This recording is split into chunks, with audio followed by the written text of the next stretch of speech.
Yeah. Silent Hill TDS, what's up? Yeah, come on. I.O.W. Sports Network, late night edition. Let's go. Come on. We about to raise the bar.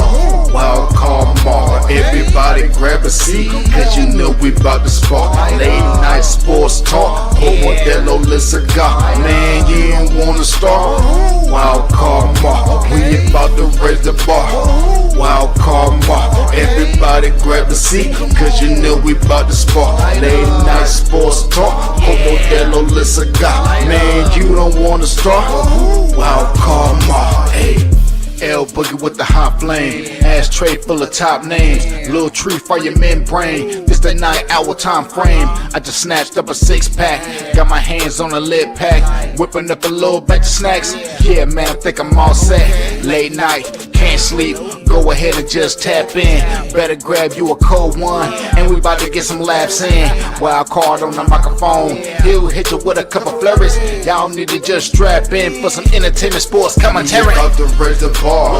Wild card bar. Everybody grab a seat, cause you know we about to spark. Late night sports talk. Modelo Le Cigar. Man, you don't wanna start. Wild card bar. We about to raise the bar. Wild card bar. Yes, sir. Yes, sir. Yes, sir. What it do? What it do? What it do? What's up, my night owls? How we doing? How we doing? We up. We about to talk some sports. Hope you feeling good, feeling great, feeling great, feeling good. I am. I hope you had a great weekend. I had a great weekend. But no, hey, let's get to it, y'all. It's Monday. Before we get started, shout out Garage Beer. That's the Kelsey Brothers beer. I got the classic small batch brewed lime beer. The original is pretty good too, but I like the lime because I like that little taste of lime. Perfect amount of lime. I'm shouting them out because their beer is good. And well, hell, let's see if somebody give me a damn endorsement because I've been screaming out Modelo for forever, and these ain't even. Anyway, hey, Monday. So obviously I watched Raw. It came on an hour earlier today. But watch Raw. I am a huge wrestling fan. For those who love my content, I appreciate y'all. I love y'all. I did a watch along. Yeah, that's what it's called. I had a brain fart, so forgive me. I had a watch along this past Saturday, watching Night of Champions. That was real fun. I'm gonna definitely do more. So if you're into wrestling, make sure you like, share, subscribe to the I.O.W. Sports Network YouTube channel, and I will make sure to keep as much wrestling content on the channel as much as possible, just to keep y'all up to abreast on what's going on. But look, I'm gonna make this brief. I'm gonna make this quick. If you didn't see the live stream, I went on a crazy rant about Bill Goldberg. Look, I'm just gonna play it, and I'm gonna explain why I went on this rant. All right, so we're gonna kick off the show like this. Here we go. Hey, wrestling fans, can we have a quick moment? All right, so I'm an Attitude Era baby, and I'm gonna say this shit right now, right here, right now, so there's no confusion. So when we do this another live stream in a couple of weeks for Saturday night's main event and the 13th for Evolution. So when we do the live stream, watch along on the 12th for Saturday night's main event, I'm going to say this, all right? Yeah, I'm going to say it now, but you're going to hear it again. Listen to me. Listen to me carefully. I do not want to see Goldberg in any more matches. I don't even want to see him in this match. All right? I love Goldberg when it was 1998. I loved Goldberg when he was on a wrestling streak during the Attitude Era. All right? Outside of that, you can keep Goldberg. All right? There is nothing that Goldberg can do that's going to make any of this match entertaining for me at all. He can't sell this match worth of shit. You know why? It's because we as wrestling fans who are smart know that Goldberg is so limited in the ring. And now that he's damn near 60, he's even more limited. Did y'all see him on Raw a couple of weeks ago? That old dude, it looked like he hurt himself just trying to walk to the ring and actually talk to Gunther. What are we doing, WWE? I don't want to see this match. I don't think any other wrestling fan wants to see this match. But here we are again, having this old Goldberg, Slowberg, beat up Berg, whatever. He don't need to be in any type of match. No matches at all. I'm sorry. No, damn it, I ain't sorry. I don't want to see Goldberg. He should have retired that night after he almost killed Undertaker. After he almost dropped Undertaker on his damn spine, he should have retired after that match because this shit is ridiculous. There's no reason why Goldberg should be in any type of match. All right? Know when to let that shit go. It's not about nostalgia. This ain't about nostalgia for me. I'm just over it. Because there is nothing entertaining about Goldberg in the wrestling ring for me now. This is not 1998. This ain't the Attitude Era. This ain't spearing and jackhammering Hugh Morris to begin your streak. This ain't, beating up the whole WCW roster, beating up the whole Ravens flock. This ain't it. This ain't that. And that ain't what you is now. What you was 15, 20 years ago, Goldberg, that was fire. What you are now, lame, whack. I don't want to see it. I'm irritated as hell that they made this match. I'm irritated as hell that this is going to happen. Hey, look, 2 minutes and get done with it. This needs to be faster than a Minute Man. All right? Give us these 2 minutes of this match. And I'm going to tell you this right now. If you take that strap off of Gunther and put it on Goldberg, I'm going to be highly irritated. I'm going to roast the shit out of you, WWE. All right? I'm going to clown y'all. Oh, I'm going to clown y'all if y'all mess around and after 2 minutes put that belt on Gunther. I'm going to clown y'all. For sure. Like straight up. This is not the shit I want to see as a wrestling fan. And I have yet to come across a wrestling fan that says, hey, man, I can't wait to see Goldberg and Gunther. Nah, I ain't heard it. And if you say that you're excited to see Goldberg and Gunther, I'm gonna need to check your pulse.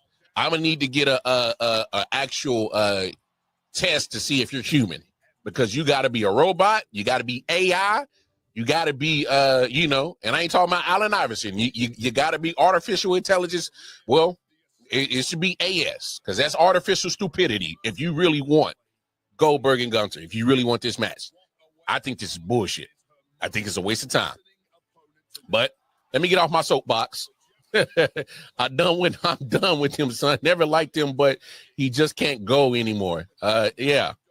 Over under the match going longer than 4 minutes. If it goes longer than 4 minutes, we are in trouble as wrestling fans, because Goldberg can't wrestle past 2 minutes. So if it goes past 4, we in trouble. And we are in damn sure trouble if they mess around and give that belt to Goldberg and take it off of Gunner. All right. I don't mind Gunther having the championship, because I actually like Gunther. But a lot of people are already pissed that he has it and took it off of Jay. All right. Even though we know the truth about Jay, and we just had that rant a few minutes ago about Jay. But let's be honest. But they damn sure going to piss a lot of people off. They mess around and put that belt on Gunther. I'm just being honest. Take it off of Gunner and give it to Goldberg. Just saying. Don't do that. Don't insult our intelligence as wrestling fans, putting Goldberg in this match and giving him the belt. You're going to piss a lot of people off. And if you do it, I'll be first in line to roast y'all, WWE and 2KO. I'm going to be first in line to roast you. All right? I should have done this already, but my prediction for this match. Yo, you know what it is. Hey, it's time for Queen. All right. Yeah, you got it. Y'all got to forgive me, man. I just, I get to smoking and I just get to talking. But no, I was being honest. And I think that was a fair assessment. Goldberg is 58 years old. He's closer to 60. And, you don't move the same way. All right. Some things that I kind of embellished on, I'll be honest. He had his run in WCW. He had a nice little run in WWE his first time around in 02, 03. You know, at that match with Brock, that it wasn't the greatest. Obviously, we love the debut he had when he speared The Rock.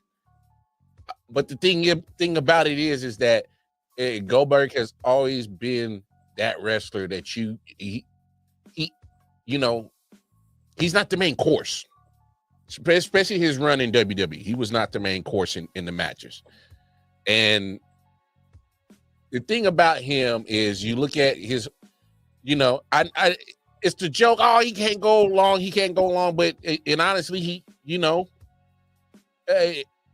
what made him so popping in 1998 is, hey, you know, show up, take a couple of hits, run real fast, you know, doing a nice little, you know, a little combat move, pow, you know, his little, you know, jiu-jitsu, and do whatever he would do, throw a kick in there, then hit the spear, then hit the jackhammer, and we was out of there under 3-4 minutes. All right, that's what made him pop in WCW. It was just the instant, you know, pure speed, pure power, you know, football player, defensive end, just, you know, trying to sack the quarterback, quick in and out. That's what it felt like, and it caught fire. And then you add the entrance. Woo! Then you add the entrance. When he started, you know, inhaling the pyro, blowing the smoke out, looking like a crazed bull. That shit was fire. It was fire. Go on the street, 100-something, take down Hollywood Hogan. And this was, you know, peak NWO. Take down Hogan. Man, it was dope. All right? But once he got to WWE, it wasn't the same buzz because it just, you know, eventually that buzz wore off. Then you saw what WCW became. It was just a mess, all right? It was a mess. And unfortunately, a lot of those wrestlers, in my opinion, suffered because of just the lack of direction going on in WCW. That's why they end up folding, all right? End up getting bought out by Vince, all right? It's time to shut the doors. But he didn't come right over, all right? He had a nice contract. It was getting paid to sit on his ass. He wasn't in no rush. So it's kind of like, yo, when's he coming? When's he coming? And then the Rock thing happened. It was dope. It was dope. That moment was dope, you know? But unfortunately for me, that was pretty much it. I got up to the match with Brock at Mania, and then I was like, that match kind of flopped. Wasn't great. And I'm like, that was odd. Because Brock Lesnar been putting on classics. Now all of a sudden he get in the ring with Goldberg, and we just get this whole, you know, big musclehead calamity. And they tried to make it better by throwing Stone Cold in there, and it was just like, nah, we love Stone Cold, but he's not in the match. So these two still got to wrestle. You know, he can't carry the guys as a special guest referee. That's not how that works. So I don't know. It just the sizzle has been gone. And obviously me being older, and I know a lot of kids who are watching wrestling now never got the chance to see that version of Goldberg. Well, damn it, just go on the Peacock app and get that, because that old version is gone. All right, it's gone. He's no longer that same Goldberg. He can't move like that same Goldberg. It don't have the same sizzle, don't have the same effect. I stand 10 toes on my take. I don't want to see it. I still haven't found a fan that wants to see it. I stand on that. All right, let me get out my soapbox. Hey, it's my show. I wanted to mix in some wrestling talk. You know, it's sports entertainment, and you know, it fits the bill to be talked on a sports podcast, right? Yeah. Anyway, let's keep this joint moving right here, right there, because it was a big trade, in the NFL today. Minka Fitzpatrick is no longer a Pittsburgh Steeler. He is now a Miami Dolphin. believe it or not, if those who don't remember, he was originally drafted by the Dolphins, got traded to Pittsburgh. Now he's going back. So I think that's yeah. I that came out of nowhere. That came out of nowhere. It literally, I didn't see this coming.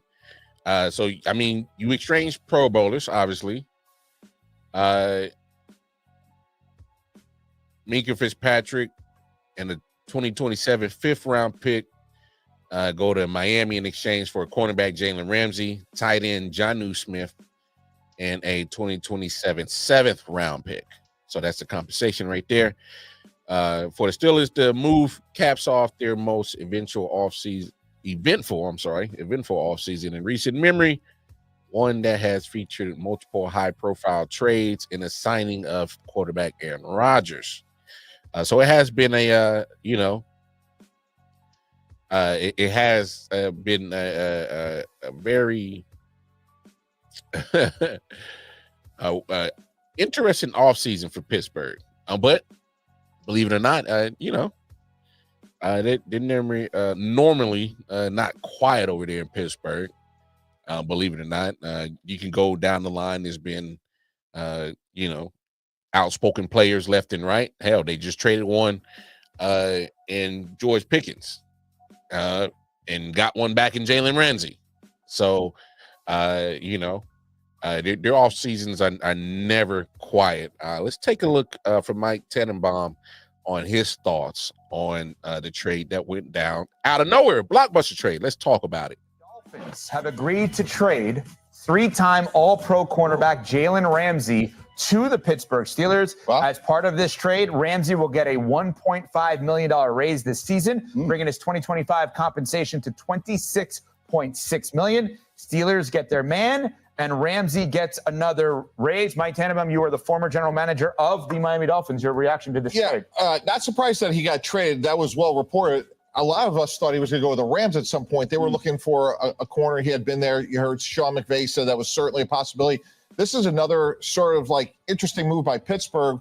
They obviously acquired DK Metcalf, gave up second-round pick, $30 million, 41-year-old quarterback. This is an all-in Darius Slay opposite Jalen Ramsey. Yeah. So this is an all-in move. Very atypical of Pittsburgh, very intriguing. Look, Aaron Rodgers, to me, is still the third best current quarterback in the AFC North behind Joe Burrow, Lamar Jackson.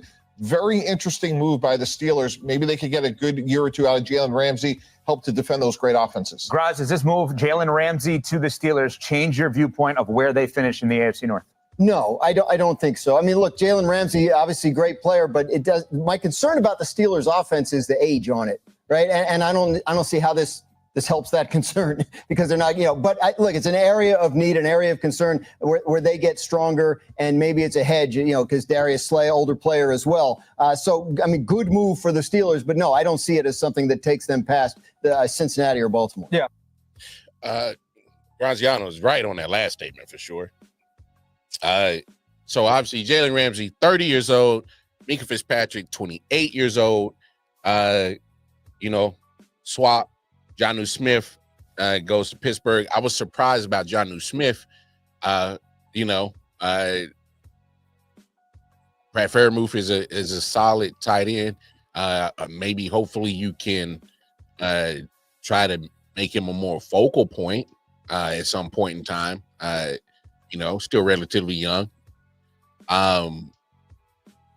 Maybe I don't know the Jonnu Smith joint. Maybe obviously you need second and third tight ends, fill up the roster, fill up the depth chart. I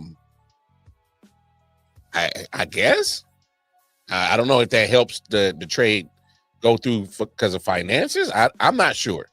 But maybe Pittsburgh is looking for a nice second option in tight end, which I understand. Jonnu Smith, I love his game.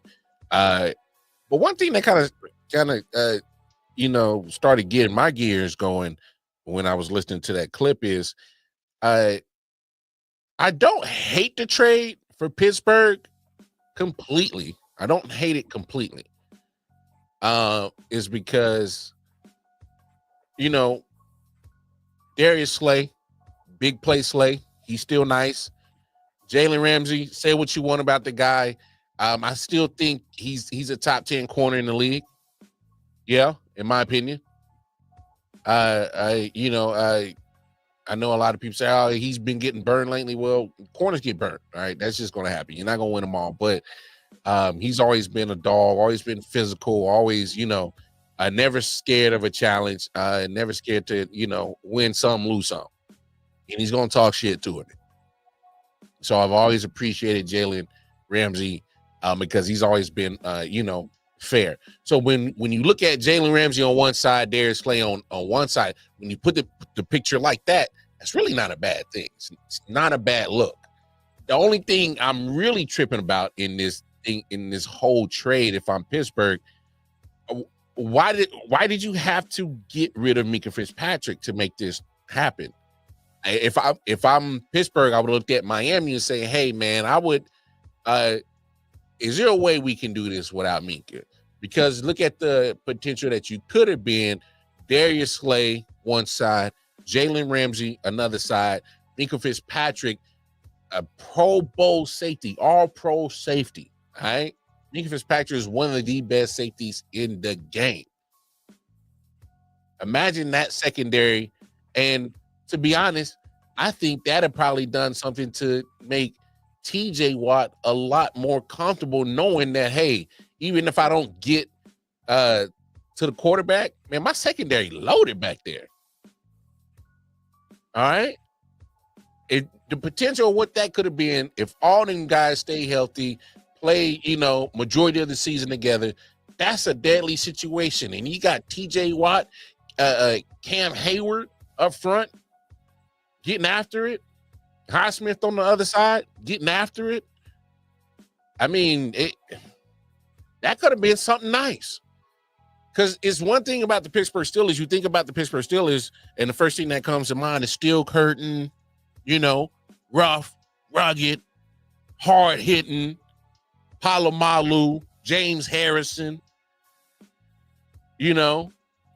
Joey Porter, Greg Lloyd, Kevin Green. You know what I'm saying? You think of just hard-nosed, smack you up the right. Hey, come on. Rod Woodson, Harnell Lake. Talk to me now. You talk about defense, smart players, guys that are just going to make the right play.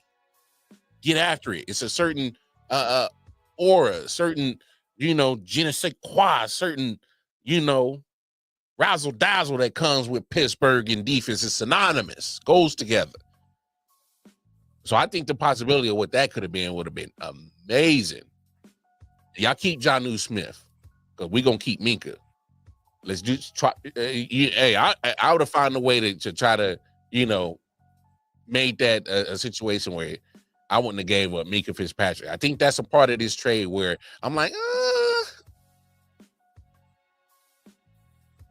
I probably would have tried to find a way to keep Minkah Fitzpatrick. If there's some way that you could have made it happen. Because for me, maybe it's just a bias in me. I just love Minkah Fitzpatrick's game. All right. I just love his game. Relatively durable. I know he missed some time. When did he miss some time at?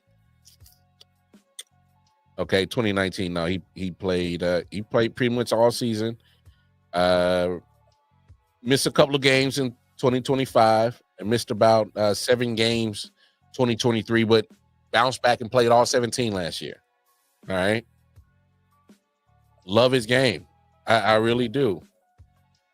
One of his best years, 6 interceptions, 4, 5, 5.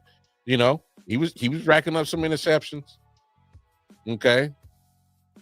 He got a couple of TDs in his career. 3 of them. 4. My fault. 4 of them. But yeah, I originally drafted in Miami in 2018. 6 years later, going back. I thought that was quite interesting. But yeah, I love his, what's that? 5 Pro Bowls, 3 All Pros. What was that? AP. Hey man, the guys like that. Love his game. But I mean, it is what it is. Both of them got a couple of years left on their contract, so this is almost like, you know, prove it. Moments, prove it. 2 more years for these respective teams. Obviously, Jalen Ramsey, hey, go ahead and get. He got the little raise, you know, 1.5 million. Get as much money as you can, because him being 30, he's closer to not getting those big checks. And so right now he's still, you know, at the higher end of the cornerback position pay scale. And so that's dope for him. That's dope for him. The only thing that worries me about Jalen Ramsey, and he, you know, he's relatively durable too. That's not the issue. The thing that really scares me with him is now this is 1, 2, 3. Now his 4th team. Now his 4th team at 30 years old. As a what? 1, 2, 3. A 7-time Pro Bowler? A 3-time All-Pro? Why? I'm just confused on how. If you like that, hey, how come you're on your 14? What's going on? I don't know. I don't know what's going on behind the scenes. I know just as much as y'all. What I'm saying is I'm trying to connect dots. Y'all know I'm a dot connector. It just doesn't make sense. Because when you're like that, people aren't just so easy to move off of. If it's about the money, they'll try to figure it out. They'll try to, you know, we can figure that out. So I'm just confused on how you own your 4th team. I'm just confused by that. You don't let great players walk out the door. So, or you're so easy to get moved. So something to me is not adding up with Jalen Ramsey. Is it behind the scenes? Is it the locker room? I don't know. Something's just not adding up. Something's just not making sense on how are you consistently on the move? Nothing's permanent. All your whole house is in boxes. It gotta be, because you don't. wifey scared to you know, get comfortable. She's like, we might be on the move again. This is literally. This is now 10 years in the league, 4 teams for a 7-time Pro Bowler. That's not unusual to y'all. That's highly unusual to me. What? But hey, like I said, I don't know. I'm just trying to make sense of it. That's why this trade for me was very shocking. It was very shocking. Here's the problem with the trade with Pittsburgh that I'm really kind of shaking my head on. Not just the fact that I still wouldn't have found a way to make sure that Minka stayed in Pittsburgh, but this team's getting older. They're getting older on defense, because Darius Slay isn't a spring chicken. Jalen Ramsey's not a spring chicken in football terms. You know, Cam Hayward's no spring chicken in football terms. So majority of the talent that you're adding to the team, that you're expecting high contributions from, are also older players. They're older players. I understand the benefits of having older players, especially, you know, the vet savvy guys. They can, you know, galvanize the locker room, get everybody on one accord, and, you know, hey man, team, yeah, they can make a run. I get that. Cool.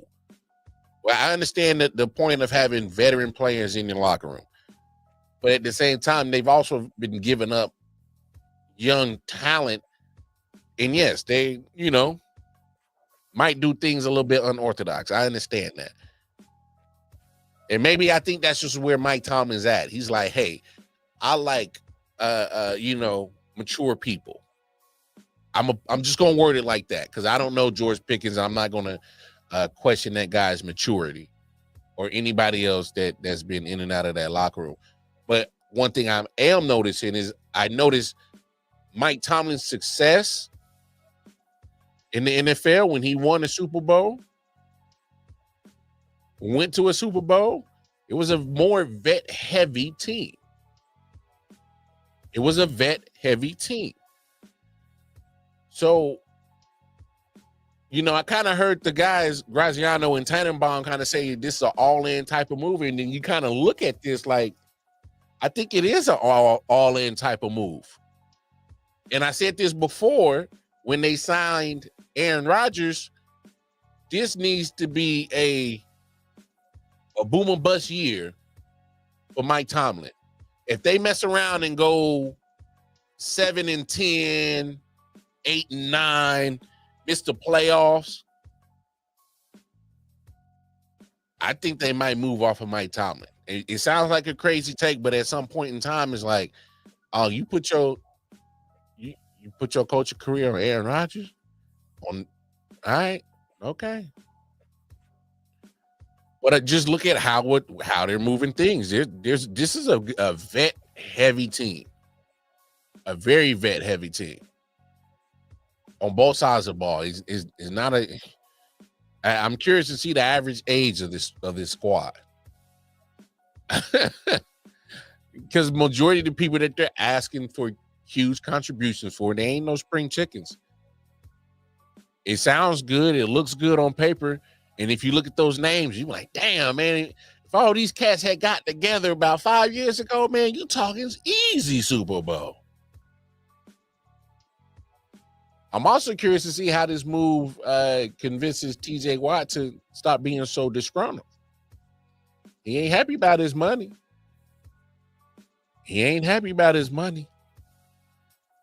If there's one person that you want to make happy on that squad, on that defensive side of the ball, for sure, it might be him. What y'all think? Do y'all think they move off of TJ Watt? I don't know. I don't know if I could. I find a way to work it out on the money tip. I'll find a way. But TJ Watt, no longer a Pittsburgh Steeler, would be crazy to me. I can understand if he was close to winding down and close to retirement, and he, it was just amicable and like, hey man, we're not going nowhere. You're getting older. We love you so much. It's best that we, either you can find a spot or we'll find one for you, a contender. We'll try to make it work. We love you. We respect you. I had that conversation, but I don't know. Right now, do you do it? I don't know if I could. The man gets after it. The man TJ Watt too good. He's too good. He literally is, especially when he cooking. Oh my God. Cooking. Hibachi cooking. Man.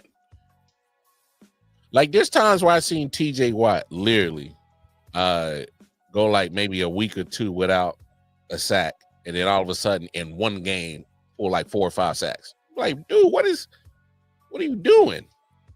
Relatively durable. I know he missed some games in 2022, but once again, he's not getting younger. He's 30.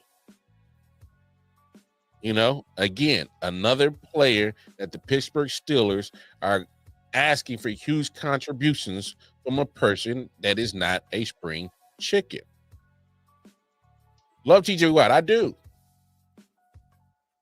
But we just got to face the facts. I get it. 11.5 sacks still looks good. He ain't too far, 2 years removed from a 19 sack season. 4 years removed from a 22.5 sack season. All right. So TJ Watt's still a monster. Still a monster. Okay.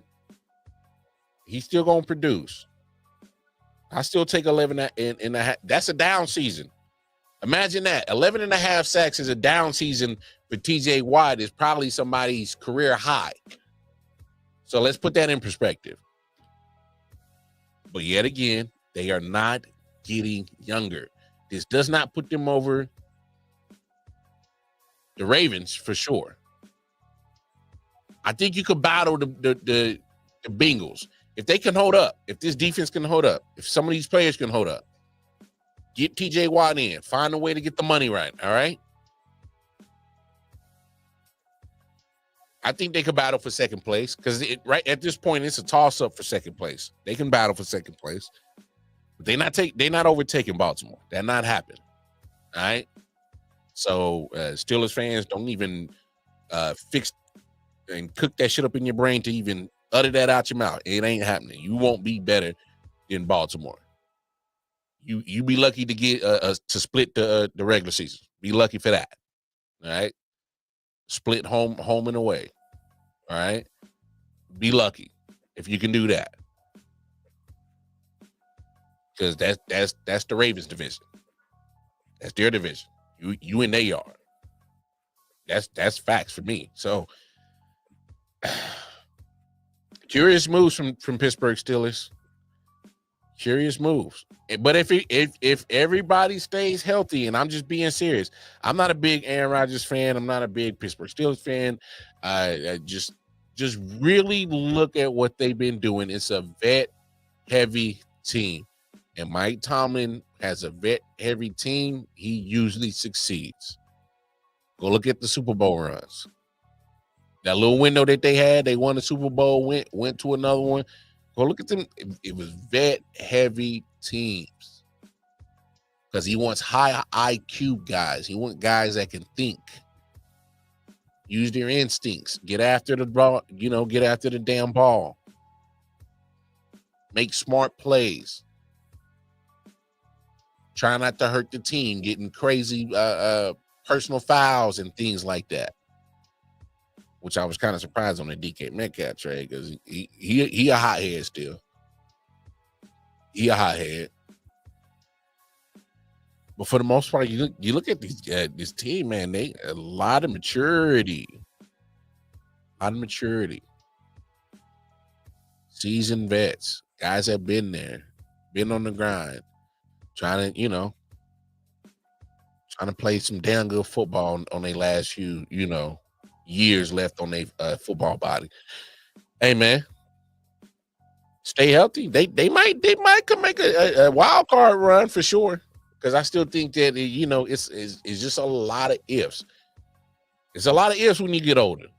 I'm damn near 40. I'll be 38 in a couple of weeks. Hey, this time I wake up, that knee get to popping, man. It ain't 28 Mar. 38 Mar move a little different. I can't, you got to be careful how because especially when you ain't as active as you once was. Back in the day, you was ripping and running, You ain't had no kids. You was able to go to the gym whenever, right? Well, right now, hey, your boy trimming down, though. Right now, hey, I'm down 40. Yeah. But it took a minute for it to get that off me, dog. Took a minute. All right. I don't bounce back like I used to. So, yeah, 28, I was great. 38, I'm good. I ain't great. I'm still good.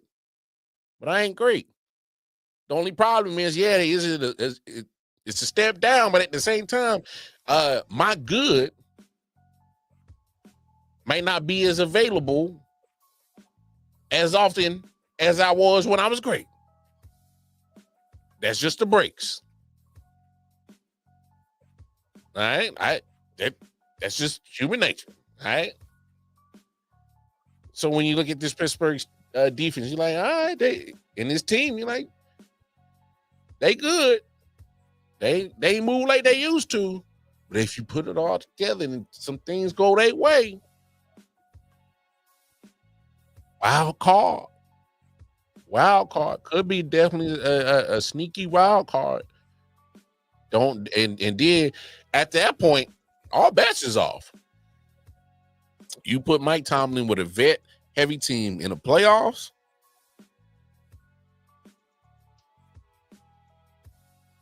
Changes the conversation. That kind of changes the conversation.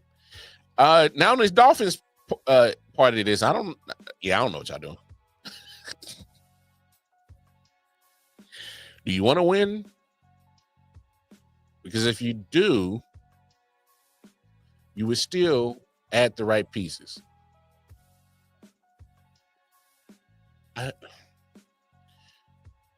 Answer this for me, Dolphins. I know this is separate from this trade, but answer this one for me. Are y'all a gluttonous for punishment? What happens if Tua Tagovailoa goes down again? I ask that is because, and I don't wish this on him. Obviously, we know to his story, we want the best for him. We want him to stay healthy. We want him to be able to have all his, nerves working. Be able to move properly, play with his kids, have fun and enjoy them.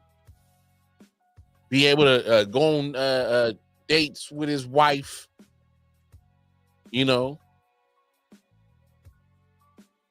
Have a comfortable life of what you're supposed to have. We want that for Tua. But my thing is what happens if he gets hurt again? Because the probability is there. It's not at zero. It's damn sure ain't at zero. He's had a history, especially when it comes to concussions. What if he gets another one and he's not able to be there for an extended period of time? What are your choices at backup quarterback? I am honestly amazed on how the Dolphins refuse to address a backup quarterback. I remember back in the days, Chase Daniel used to almost get $10 million a year for backup checks. And hey, man, that's $10 million just sitting on the bench. But guess what?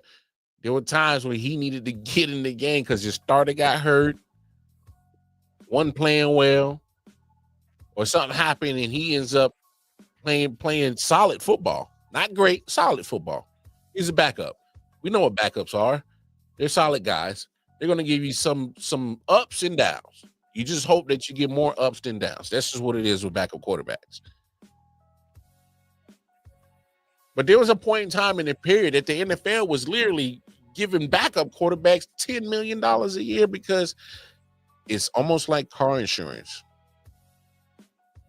almost like life insurance, health insurance, whatever it is, any type of insurance that goes with something that you pay for on a monthly basis, but you don't actually use the service on an everyday basis. You only use the service in case of. It's in case of. In case of this, I got this insurance. In case of that, I got that insurance. In case of this type of situation, I got insurance for that type of situation. And sometimes bite the bullet on that $10 million for a backup quarterback. It is what it is. Because guess what? Especially in your situation, Miami Dolphins, your quarterback has an injury problem. And you didn't really go back to a few years ago when that was a problem. You're like, damn, man, now we limping in the playoffs with Skylar Thompson. Yeah. Come on now. Why don't you have when Tua went out last year? You saw the drop in the offense. But guess what? You got to get something that's comparable at that same level or slightly below to Tua's skill level. Or have certain similar, because that offense can get rolling when Tua is healthy and he's accurate as hell. He's deadly. He's deadly. But if he get knocked out, get hurt, can't play, what is your backup? What is your safety net. And I get it. You draft, who was that? Quinn Ewers? Okay, I get it. So you got a rook. Quinn's not going to be ready for that situation if shit goes left. Your offensive line ain't great. That's another problem. Teron Armstead just retired. So what is your plan at quarterback? Blaine Gabbert? Zach Wilson? Come on now. Come on now. Anyway, let's keep this joint moving. Because I didn't spend enough time on that crazy trade. That was a crazy trade. Crazy trade. Help me out, Knicks fans. What are y'all doing? Why? What's taking y'all so long to get a coach? Oh, that's right. It's because y'all think y'all something else than what y'all ain't. And what I mean by that is y'all have this certain arrogance. This certain arrogance. As all these teams are trying to make free agency moves, the draft just happened, trades are happening, but you don't have a coach. And I think that's a problem, because how do you go through the draft, go through free agency, go through, all these trades going on, and you don't have a coach? Coaches have philosophies, offense and defense philosophies in the NBA. And what you're supposed to do is already have your coach in place with your general manager, and they have that relationship where the general manager says, hey, you have this certain, philosophy on offense and defense. Tell me what type of players you want, and I will do my damnness to get them and make it happen. And then that's when you see the GM and the coach on one accord. That's when you see championships start floating up your trophy case, start filling it up. Because you got the two most important front office jobs on one accord doing the damn thing. That's how you start putting trophies in that trophy case. So, with that being said, how do you not have a coach? So now what the Knicks are doing right now, and I don't know if anybody's paying attention to it, they're going through free agency, trying to make trades, the draft, and they're getting players. But the only problem is you don't have a coach to understand, hey, what is your actual philosophy, and do these guys even fit that? So now you're going to look at what these players can do, and you're hoping that you can find a coach can fit what they do. It's backwards now. And I think it's backwards is because you sons of bitches in New York, James Dolan, I'm really talking about you, how you think you got this arrogance that you think you can just try and just poach any and every coach. You done went through all them coaches in the NBA, literally. Ime Udoka, Jason Kidd, they got a job. They already got a job in the NBA. The Rockets aren't letting Ime Udoka go.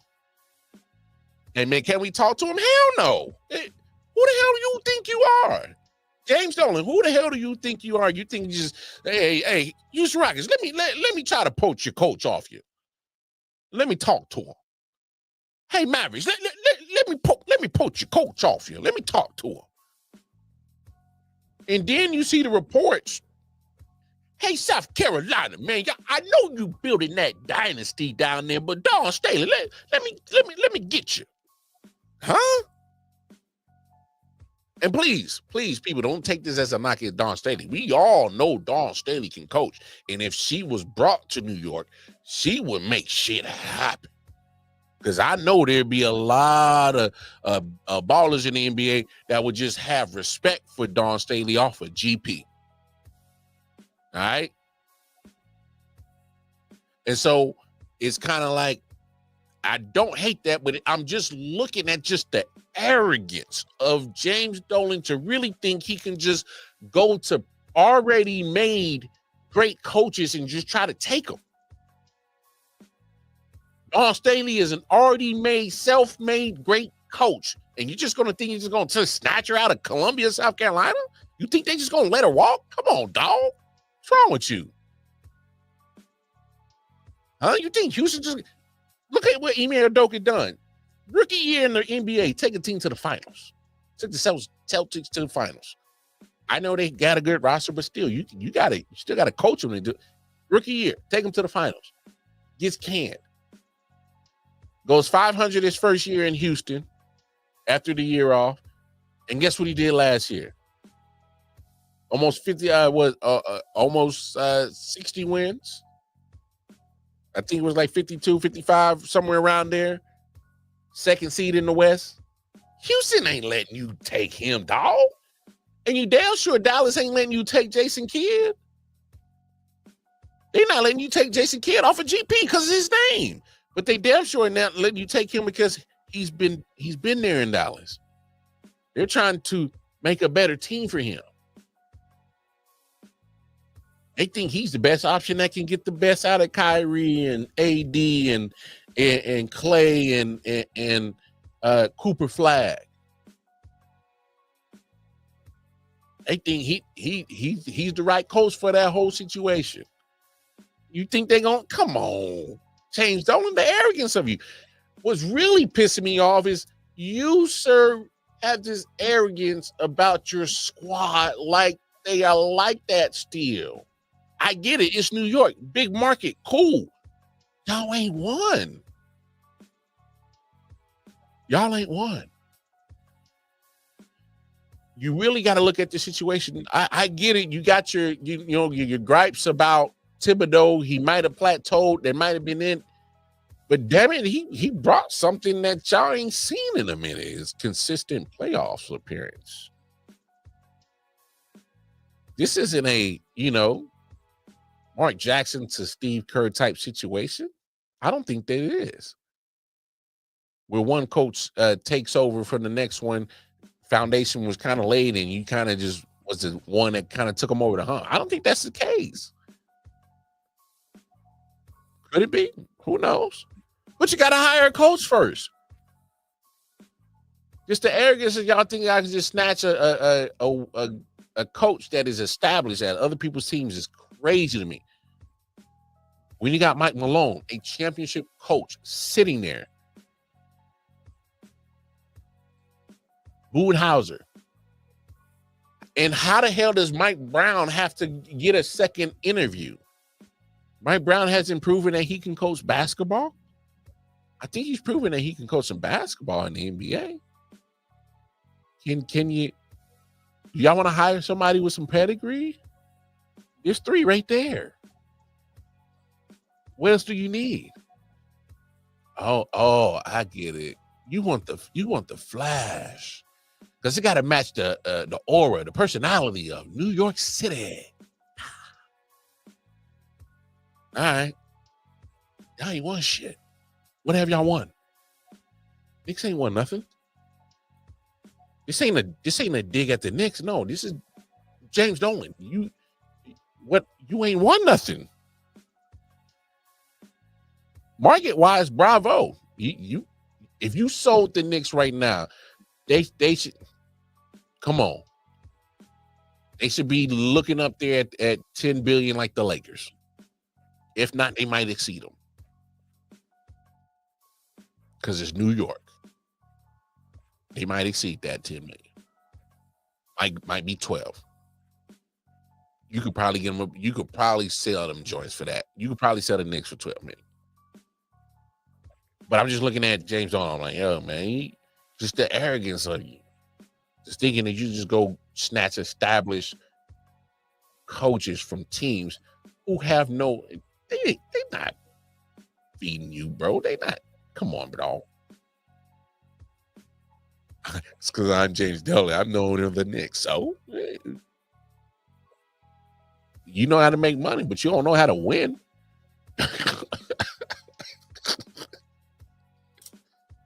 Chump. I can imagine if I was a front office of the Houston Rockets, if I was the owner, Hey, yo, Martin. Yeah, it's dope. Yeah. Hey, man, can I holler at your coach email? Click. Fuck out of here, bro. Click. Hello? Yeah, it got a tone. I just want to hung up. Click. Crazy. Knick's got to do something. But just the way it, and honestly, I just think it's holding up a burden on some of your moves on actually, transaction wise. I think it is. I think it's backwards. You usually want to have a coach and fit the players to his philosophy, not the other way around. Because now you don't know if you can find a coach that can fit around these players. Now you're going to try to make sure that, hey, oh man, well, why ain't it working? Well, because you never took the chance to find out how this guy is going to fit the players that you've been drafting, signing, or trading for. So, because if you do have that person in mind, there's no guarantee you can get them.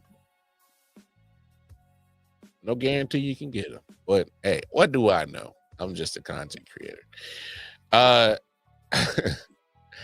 Last 5 minutes in here, and I'm gonna take my time with this because I'm gonna cook on this one.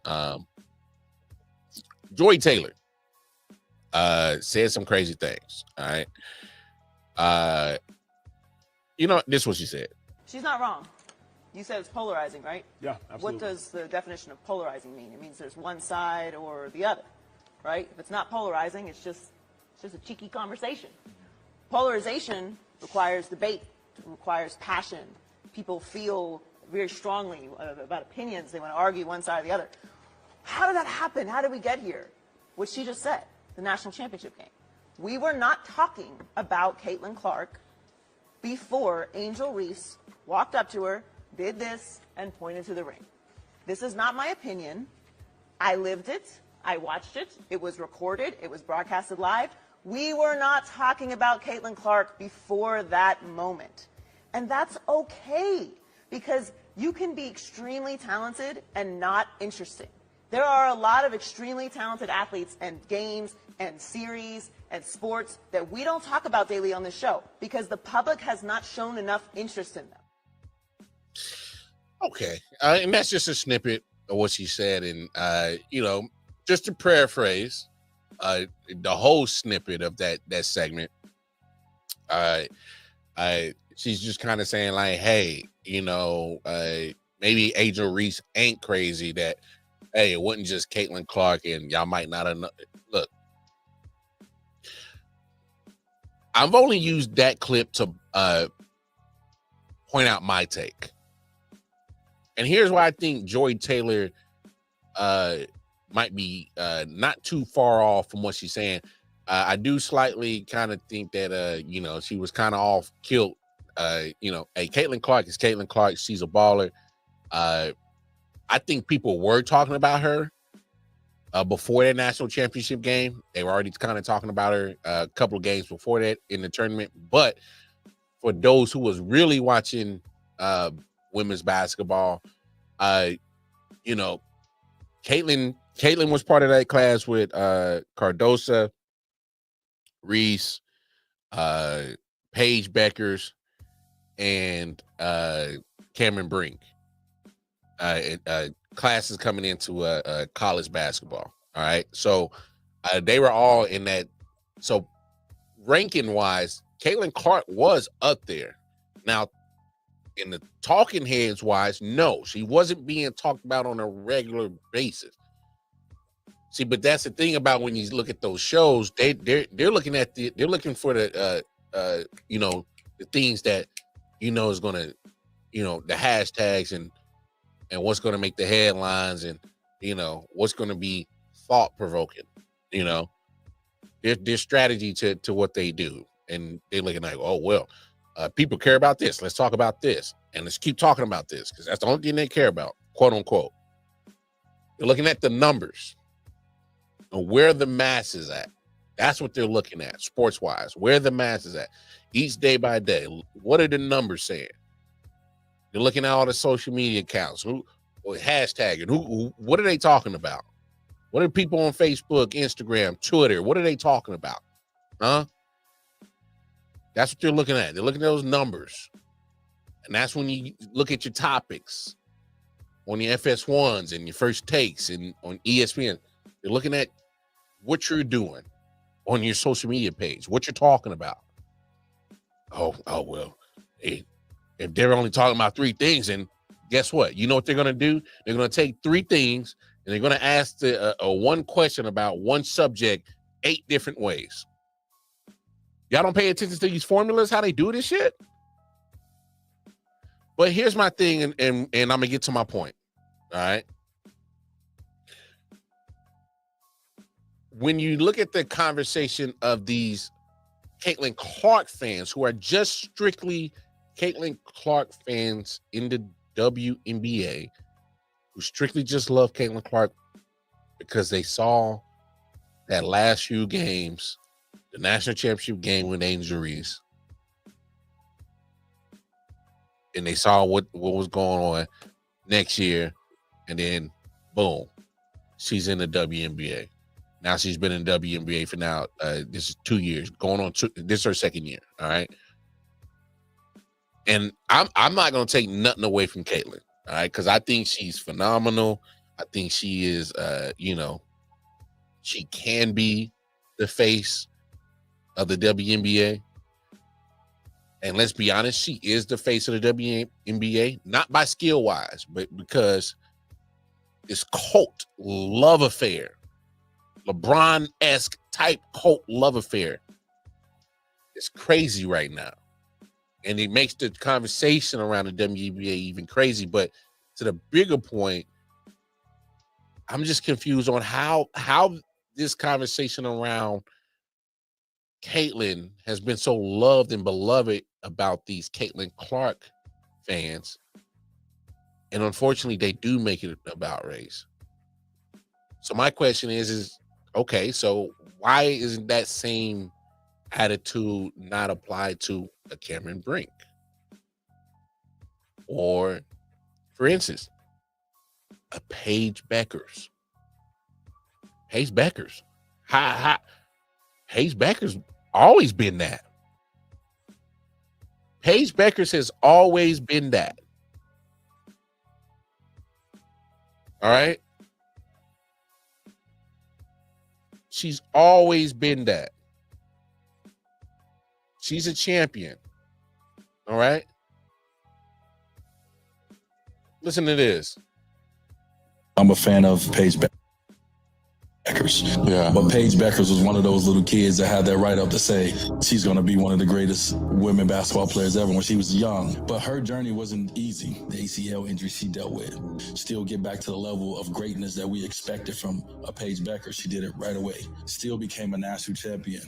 I've worked so hard. I changed who I am as a person, as a player.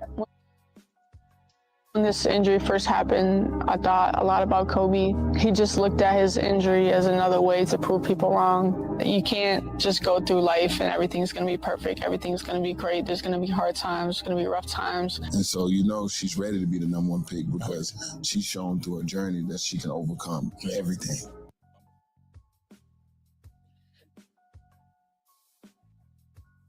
And that clip, it tells everything about Paige. I mean, literally.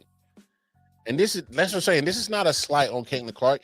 I'm just moving to the bigger point on y'all chose to dawn and night Caitlin Clark when there was just so many others that were just ballers. Ballers. Paige Beckers has always been like that. And I think the bigger thing is y'all fell in love with Caitlin Clark, the underdog, middle of Iowa. Oh man, love it. Now she's in the Fever, love it. America. But what I'm saying is like, hey, if we're talking about skill level, basketball skill level, I don't think it's close. I think Paige is like that. And Caitlin does got skills, but If we're talking flaws, the flaws are there. All right. Say what you want. All right. Because let's break it down. All right. And just where we at. Let's break it down. All right. Granted, she's only played 9 games this year. All right. But of those 9 games, 29 and a half. That's not pretty. That's not great. Ain't that supposed to be her specialty?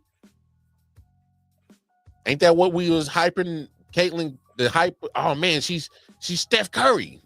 Steph Curry ain't never shot on 29 and a half.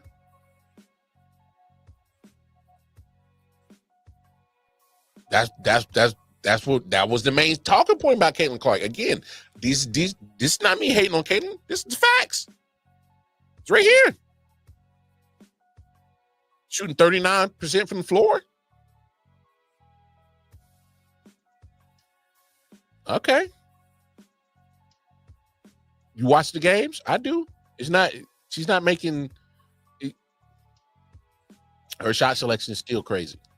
Her shot, she's not efficient. All right. Let's just call, if we're talking basketball, she's not efficient. Okay. She's going to give you 9 assists. That's fine. She's going to give you 6 turnovers. All right. All right. Paige. 13 games. I get it. I know. Disparity. 13 and 9 games. I understand. Cool. Well, I'm just pointing it out. Obviously, you know, Paige, she's not a 3-point shooter. All right. 33 from behind the arc. Okay. But the field goal percentage is higher. It is. Not that much. Obviously, the points are, everything's going to end up balancing out, but the turnovers right here. Give me that. Give me that. Give me that. If you're keeping the turnovers down low as the superstar, I like you.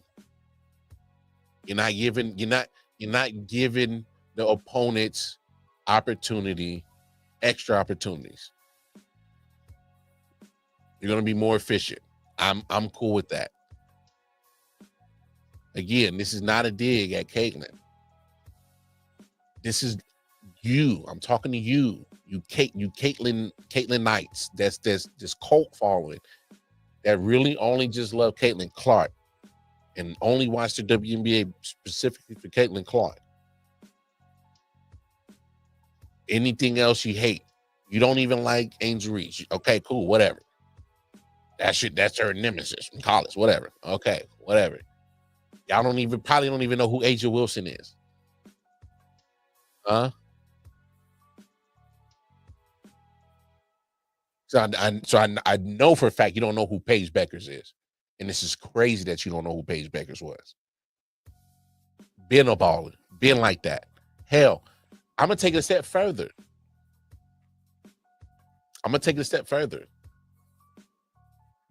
You Caitlin Clark fans, why didn't y'all have that same aura and feeling and just really cult-like following around Sabrina Ionescu?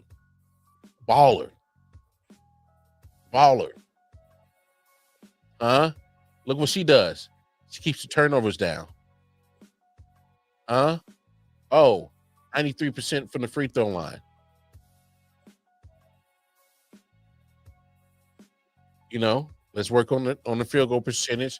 Slightly better at the 3-point percentage, but still, all I'm saying is y'all made a whole cult following around Caitlin Clark, but the game. The game about her being a 3-point shooter. I can get it. It's 9 games, but still, that's more than enough sample size, and you shooting 29.5%. All right, let's call it 30%. Cool, whatever. And that's where all your shots are going to be, and your high turnover rate. That's not efficient. So you Clarkites, whatever nickname I'm gonna come up for y'all on to describe y'all cult following. Look, don't come after me and call me a hater. I'm just being honest about what you watch a Caitlin Clark game. Is she going to make miraculous plays and throw up some, crazy shots and put them down? Yes. She's going to get hot at some point? Yes.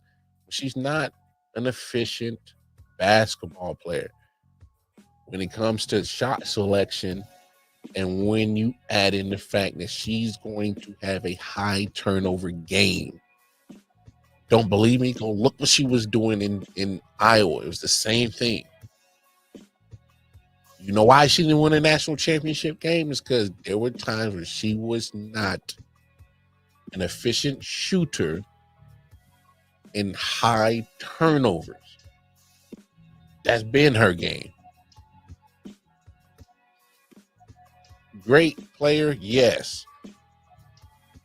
But we can't get too caught up in the fandom to understand that the reality that there are flaws in players' games.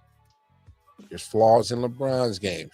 There's flaws in, some of the players' games today. You can probably find a flaw in your quote-unquote superstars. That's just what it is. Not everybody can be great, excellent, damn near perfect.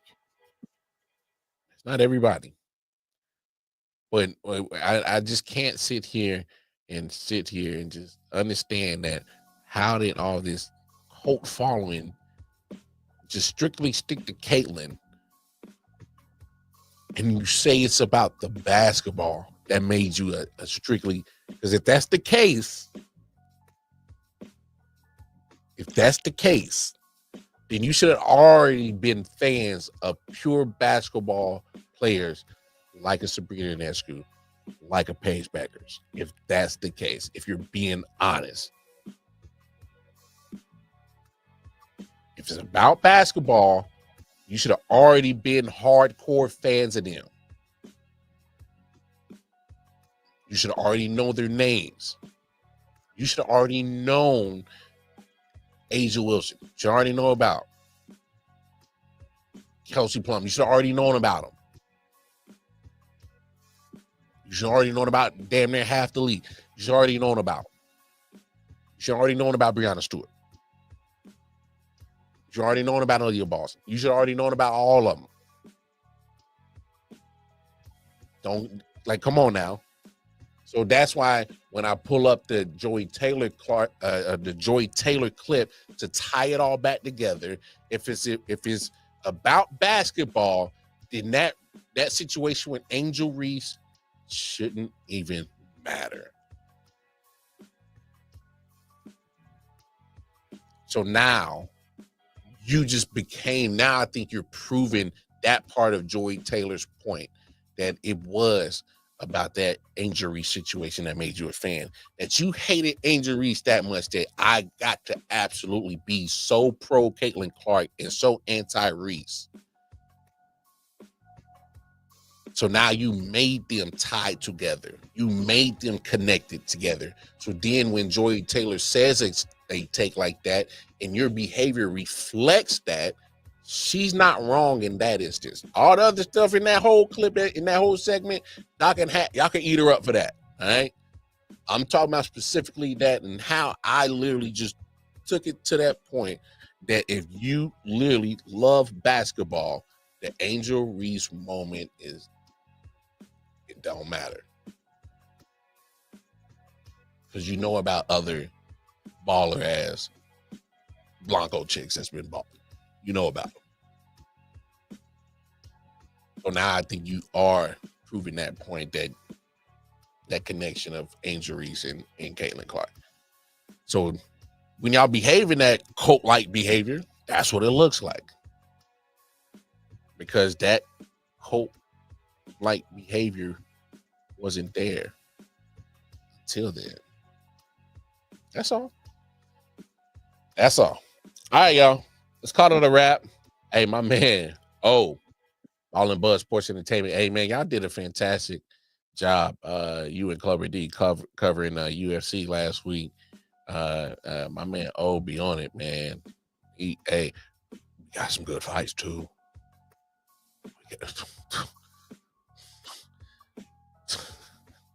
Hey, that little Spanish dude. Wait, he knocked Charles out? Oh shit. Damn. I saw Sugar Shane said, man, I'm glad he didn't answer my call out. You damn right. You better be happy he ain't answer your call out the way he just did, Charles. He'd have put that ass straight. He'd have had you out, dog. He'd have had you out, Sugar. He'd have had you done. He'd have turned you to from granulated sugar to confectioner sugar real quick. All right.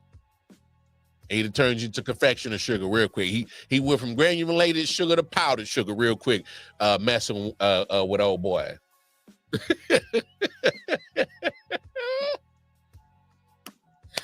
Nah, shout out that. Oh, I know we supposed to get off the air. I'm just gonna say this real quick, and we gonna get off air. All right. For all you fools that keep falling for this Jake Paul shit, I get it. The man can make money. He can draw money.